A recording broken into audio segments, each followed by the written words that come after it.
For once, this was not another empty Trump boast, the one at the rally in Pennsylvania on Saturday, when he said that every time the radical left Democrats and the Marxists, the communists, the fascists indict me, he considers it a badge of honor. And we've been seeing for a while that the indictments seem to make no difference to his popularity. In fact, corresponding to the increasing number of indictments, popularity for Trump has grown within the Republican Party, and now we have confirmation of that from a very authoritative poll.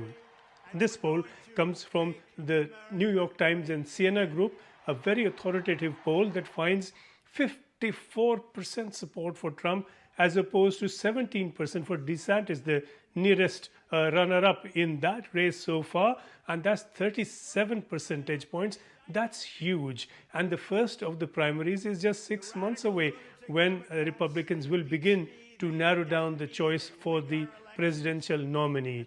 This poll found support for Trump across the board.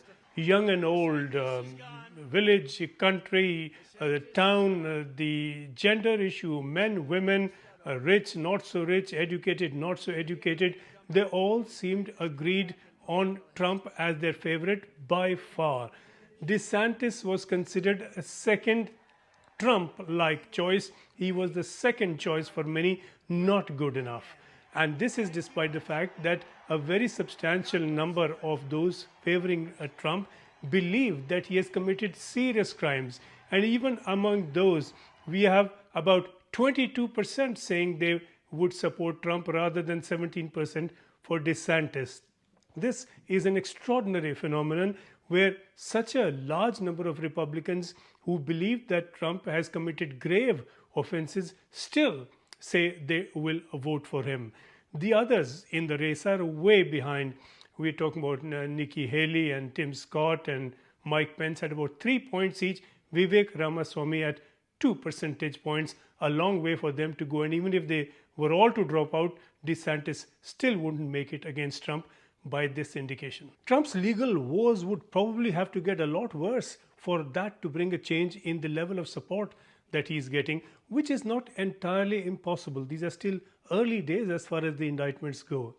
We have seen the New York State case, and that is about financial irregularities over hush payments to the porn star Stormy Daniels.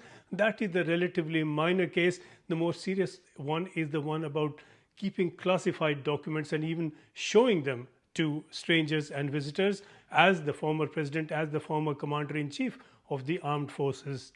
3 new charges have been added, and these pertain primarily and most seriously to distortion of evidence and an attempt to suppress evidence, and that carries a potential 20-year sentence. So once the details emerge and that confronts the Republican voters backing Trump, that may begin to dent this level of support, though no one can say with any confidence that necessarily will follow.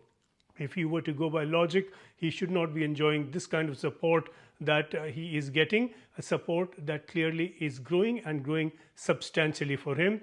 Trump is a long way ahead. Also, the prosecution and the moves to prosecute him are moving a long way ahead from where they used to be. Once these two come to a head next year, the position certainly is a very interesting one and a very difficult one potentially for all of the United States.